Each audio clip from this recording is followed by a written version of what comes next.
Il faut dire la vérité. Nous sommes en deçà des réactions espérées et attendues par l'humanité. Parce que ce n'est pas une question, ce n'est pas une affaire d'État africain ou d'État asiatique. La Palestine concerne toute l'humanité.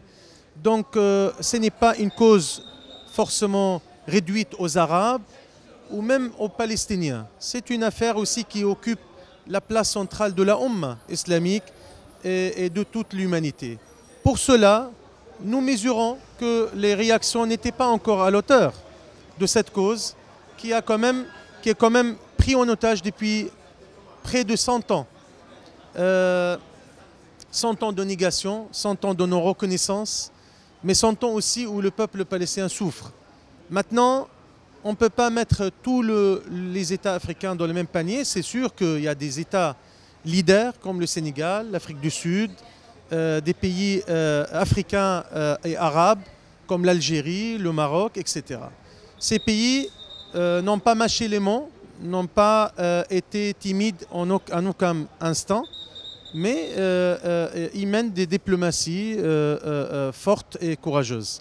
D'autres pays, malheureusement, ont suivi la logique des plus forts afin de préserver leurs intérêts. Leurs intérêts peut-être préservés à petite échelle, mais je ne crois pas qu'ils seront dans le bon et la juste cause à longue haleine. Nous savons très bien, et ça a été dit par le ministre de la Justice, le ministre des Affaires étrangères, excusez-moi, quand il a rappelé que nous sommes dans un grand village, nous vivons avec des voisins, nous sommes leurs voisins, eux ils sont nos voisins, et nous sommes dans cette interaction de solidarité mutuelle. On ne peut pas fermer les yeux, on ne peut pas ne pas être sensible aux sensibilités des autres. La Palestine, c'est une affaire africaine et purement humanitaire. Donc là-dessus, on ne peut pas être à deux poids, deux mesures. Il faut dire la vérité. Le Sénégal était parmi ces pays, la Gambie, le Cap-Vert, le Cabo Verde et d'autres.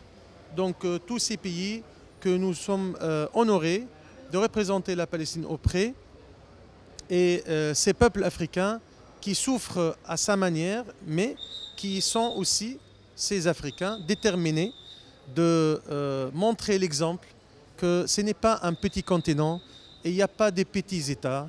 Ils sont tous une grande nation. Ils constituent ensemble cette grande nation forte dans sa solidité et forte dans l'unité de ses peuples.